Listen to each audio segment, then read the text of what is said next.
Baik, jurnal utama yang saya ambil yaitu dari Jurnal International, Journal of Mitochondria, Plastics, and Endosymbiosis. Permasalahannya, bagaimana proses endosimbiosis menghasilkan organel seperti mitokondria, dan serta bagaimana mitokondria bisa menyebabkan penyakit. Nah, saya ngambil dari jurnal pertama yang saya dapat, yaitu Journal of Mitochondria, Plastics, and Endosymbiosis, an interdisciplinary journal. Nah, yaitu karena proses endosimbiosis menghasilkan mitokondria melalui sel prokariotik menelan bakteri dan bakteri berkembang menjadi mitokondria dan mitokondria menghasilkan energi melalui respirasi seluler.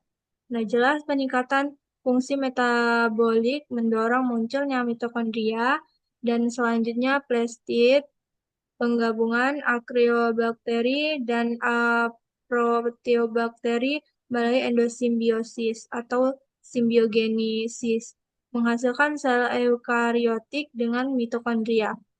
Nah, dalam priotista, gaya hidup tertentu menghasilkan versi mitokondria yang sangat tereduksi seperti hidrogenosom atau mitosom. Kemudian endosimbiosis dari cyanobacteria oleh sel eukariotik melahirkan garis keturunan eukariotik baru yang mengandung organel baru yang berasal dari cyanobacteria.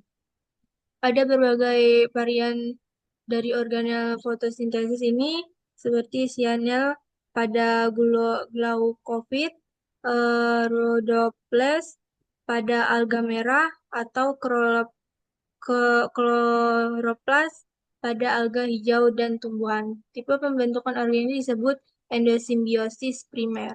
Nah, jurnal pendukung yang saya ambil itu yaitu review mutasi DNA mitokondria, penyebab penyakit mitokondria, dan diagnosis mekanisme molekulernya melalui pendekatan in silico, yaitu penyakit mitokondria adalah kelompok penyakit akibat penurunan fungsi atau bahkan disfungsi mitokondria. Organel sel yang bertanggung jawab atas produksi energi seluler, penyakit mitokondria dapat memiliki gejala yang bervariasi dan muncul pada berbagai organ dan sistem tubuh. Gejala umum meliputi gangguan neurologis, gangguan otot, gangguan pencernaan, gangguan penglihatan, gangguan jantung, dan gangguan sistem saraf pusat.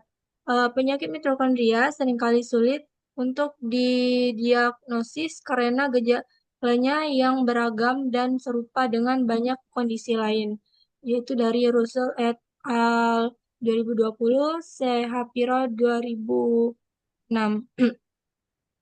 Salah satu penyebab penyakit mitokondria adalah adanya mutasi DNA mitokondria.